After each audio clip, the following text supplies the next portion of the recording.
सपा महासचिव स्वामी प्रसाद मौर्य जी मेरे साथ हैं। स्वामी प्रसाद मौर्य जी, आपने एक ट्वीट किया है जिसमें बताया कि संसद की गरिमा के साथ उसे कानूनी चश्मे से नहीं देखना चाहिए। जिस तरह की संसद में जो सुरक्षा में बड़ी चूक हुई, जिसमें कि कुछ युवक दृश्यागार में पहुंच जाते हैं, वहां पे स्मोक करते हैं क्रैकर के थ्रू, पर आप उन लोगों की पैरवी कर रहे हैं, उनके लगातार आप ट्वीट कर रहे हैं, इससे क्या मायने? देखिए, बहुत सीधी सी बात है। ये मैं मानता हूं कि संसद की गरिमा सर्वोच्च, उनके अभिव्यक्ति का तरीका भी गलत था, उसे हम औचित्यपूर्ण नहीं कर सकते। संसद की गरिमा में चूक हुई, इसमें कोई दो राय नहीं। चूक के दोषी, जिम्मेदार, जवाबदेह अधिकारियों और कर्मियों के खिलाफ कार्रवाई होनी चाहिए। लेकिन जिस तरीके से संसद के अंदर और बाहर देश के विभिन्न अंचलों से आए हुए युवकों ने पेट की भूख, बेरोजगारी का दंश, पारिवारिक समस्याओं को प्रस्तुत किया और कहा कि पुलिस बल के द्वारा मेरी बात को दबाई गई, रोका गया, इसलिए हमने यह तरीका अपनाया। तो इसीलिए मैंने कहा कि इस पूरे मामले को केवल पार्लियामेंट की गरिमा और कानून का हवाला देकर कानून के चश्मे से ही नहीं देखा जाना चाहिए, बल्कि उनकी मूलभूत समस्याओं को भी गंभीरता से विचार करते हुए संवेदनशीलता और सहानुभूतिपूर्वक पूरे प्रकरण का विचार करना चाहिए। इस समस्याओं को हम संसद की गरिमा और कानून का हवाला देकर नजरअंदाज नहीं कर सकते। और लगातार देख रहे हैं कि ईवीएम को लेकर भी सवाल खड़े हो रहे हैं, और उधर समाजवादी पार्टी लगा कर रही है कि ईवीएम हटाओ, बैलेट से पेपर कराओ, उधर कांग्रेस भी मुखर हो कर रही है। तो आपको क्या लगता है कि ईवीएम या बैलेट कौन ठीक है? देखिए, चूंकि ईवीएम का दुरुपयोग तो हो रहा है, दावे के साथ कह सकता हूं। 2022 उत्तर प्रदेश असेंबली चुनाव में 403 असेंबली सीटों पर 309 सीटों पर बैलेट पेपर वोटिंग में समाजवादी पार्टी नंबर 1 थी। कांग्रेस भारतीय जनता पार्टी मात्र 94 सीटों पर नंबर 1 थी। ईवीएम मशीन खुलते ही भारतीय जनता पार्टी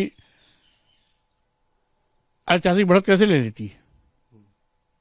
अभी हाल में हुए चुनाव में राजस्थान, मध्य प्रदेश, छत्तीसगढ़ में बैलेट पेपर वोटिंग में कांग्रेस हर जगह नंबर 1 है, भारतीय जनता पार्टी हर जगह पीछे है। लेकिन ईवीएम मशीन खुलते ही भारतीय जनता पार्टी ऐतिहासिक बढ़त ले करके तीनों प्रदेशों में सरकार बना लेती है। तो कहीं ना कहीं ईवीएम का खेल तो हो रहा है। 19 लाख ईवीएम मशीन गायब हैं। निर्वाचन आयोग आज तक हिसाब किताब नहीं दे पाया है। भारत सरकार भी कोई लेखा जोखा नहीं दे पा रही है। आखिर वो ईवीएम मशीन गए कहाँ? क्या दुरुपयोग का माध्यम नहीं बन सकता? क्या खेल खेलने वाले उन मशीनों के माध्यम से खेल नहीं खेल रहे हैं क्या? और फिर जिन पाश्चात्य देशों से ईवीएम की शुरुआत हुई थी, उन्होंने ईवीएम पर उंगली उठते ही ईवीएम को त्याग दिया, बैलेट पेपर वोटिंग पे आ गए। जापान है, अमेरिका है, या अन्य तमाम वेस्टर्न कंट्रीज हैं जहां हमसे कमजोर लोकतंत्र है। जब वो बैलेट पेपर वोटिंग को फॉलो कर रहे हैं तो भारत क्यों नहीं फॉलो कर सकता है?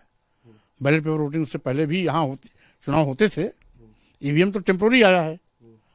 लेकिन जब दुरुपयोग की चर्चा शुरू हो गई, उंगली उठने लगी, चट्टी चौराहे पर ईवीएम पर सवाल खड़े होने लगे, तो स्वाभाविक रूप से यहाँ पर भी निर्वाचन आयोग को बैलेट पेपर वोटिंग पर आना चाहिए। अभी मायावती ने ट्वीट किया है कि मध्य प्रदेश जैसे ही सरकार बनी बीजेपी की, मुख्यमंत्री बीजेपी बने, तो वहां पे उन्होंने अंडा मछली लगाने वाले रेहड़ी पटरी वालों को बंद कर दिया कि ऐसा नहीं करेंगे। तो इस तरह का उनको रोजगार का संकट है, इस तरह की जो उन्होंने आदेश दिया वो नहीं देना चाहिए, जिससे कि रोजगार उत्पन्न हो, लोगों का रोजगार मिले। और एक तरफ सरकार बनने के बाद अंडा मछली के जो स्टॉल लगाते हैं आप उन लोगों को हटा रहे हैं। तो ये जो मायावती का ट्वीट है, और इस पर आपका क्या स्टैंड है? नहीं, देखिए, क्योंकि मध्य प्रदेश के सीएम ने बंद कर दिया।